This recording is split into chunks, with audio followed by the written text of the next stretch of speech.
So I think she's trying to desperately stay in the news for some reason right now. She had mentioned that she was shocked that Will Smith referred to her as his wife when she slapped Chris Rock because they've been separated for 6 years or something like that. We all know that she slept with her son's friends, which is really weird because she's probably at least late 40s, early 50s, like Will Smith, and she's sleeping with her friends, the friend of her son in their early 20s. Whole which family is is crazy. which is uh, like some Pornhub type stuff. Am I wrong? Like It's some Michael hot Jordan, Scottie Pippen stuff. hot mom bangs. It's like, what the hell is going on? You guys are despicable. Jada Pinkett-Smith claims Tupac had alopecia, kept it secret due to stigma. Okay, so Yeah. this is something you claim 30 years after the person's death almost, so you can stay relevant or so you can get in the news. I guess she might have known Tupac at the time. What is this piercing going on through her ear? This is I like don't a know. hypodermic needle. Jada Pinkett. Wait, hold on. Go back up. Go back up.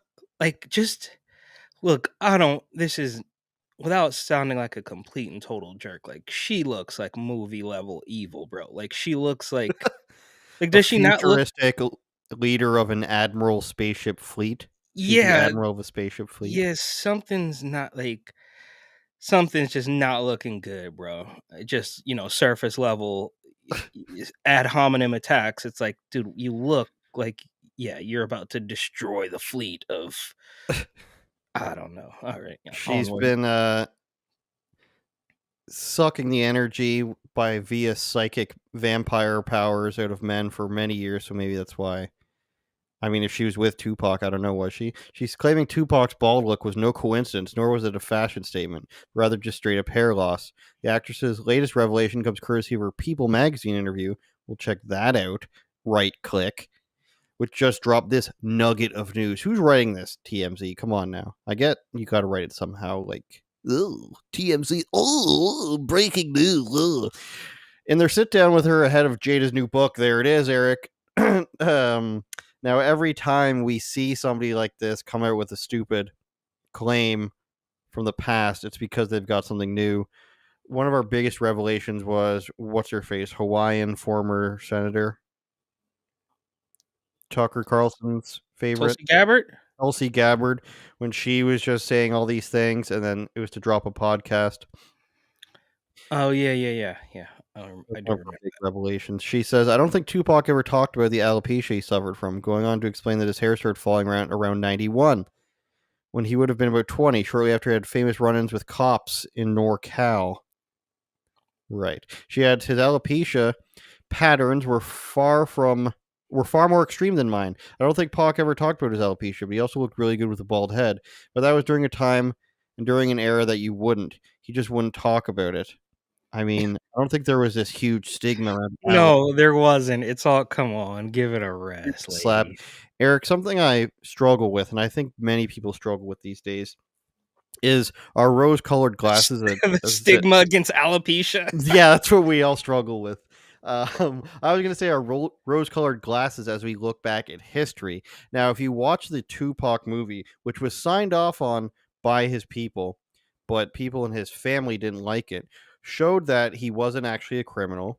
Many people know that he was an art student, a drama student, went to a good school, became an actor, and then he was basically acting his way into this thug thing. He joined Murder Inc. Records, and they were the real That was criminals. not it. Murder Inc. was come on, Murder Inc. Death Death Row Row. Records. Hey, It the was same Murder Inc. death. Ja Rule would have liked that comparison, but he joined Death Row, and they were the real criminals. And he basically turned a blind eye to that and sort of wanted to be, thrown into that mix. Same thing with NWA. You had Dr. Dre, who was a nerd on a keyboard. You had Eazy, who was at best a weed salesman, and you had Ice Cube, who had nothing to do with any of that.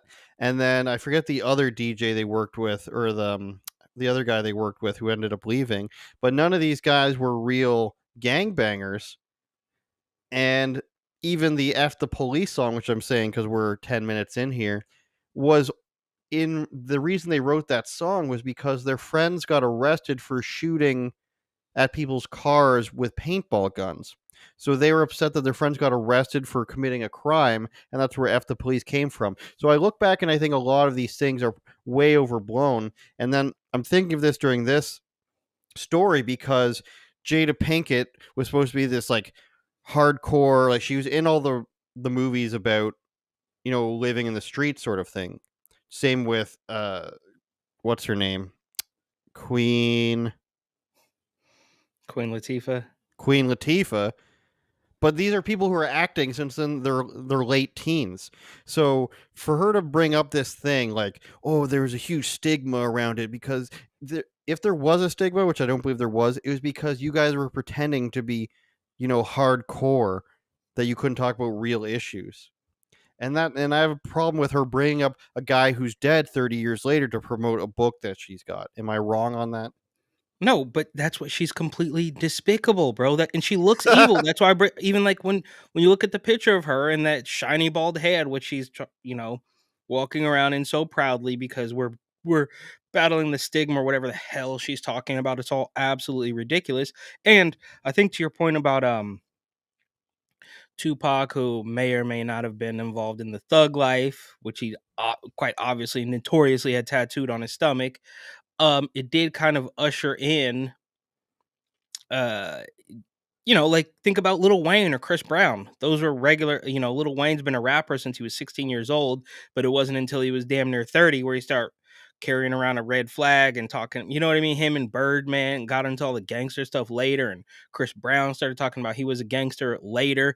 Notoriously 6ix9ine became a gangster later, which I never really understood. It's like you wait until you blow up to start gang banging, or does the gang, I'm not here to suggest that being in a gang cannot help your music career, right? I mean, I guess it can, especially when the entirety of the music industry is largely, I mean, everything is corrupt, everything is fake, everything is phony. So I don't know, but I guess my point is I think that was sort of the early days of rappers, you know, claiming to be gangsters after they had been big. And as far as Jada is concerned, I mean, it's just she's we did this news cycle. What was it, a year ago, or was it even 2 years? It was a long time ago. The slap now, about a year ago, right? Am I tripping? So she has to bring it back. She has to double down on embarrassing Will Smith. She could have said we weren't married back when the slap happened, but she didn't do that. She waited another year to say that so she can sell this book, and it's all just completely despicable. And to bring it full circle, she looks like an evil woman in that picture, and it makes total sense what she's doing. She's a conniving, manipulative, power hungry, attention starved woman. I would imagine, and they say here in the People magazine story about how he started losing his hair after he was Uh beaten oh. by. Oh, there we go. Okay. They say in the People magazine that he started losing his hair after he was beaten up by cops. Interesting Ah, to pair those two yes. together. The trauma. But what was I saying? Right. She probably sits down with a PR person, says, we've got this book coming out. What are some things that we can talk about?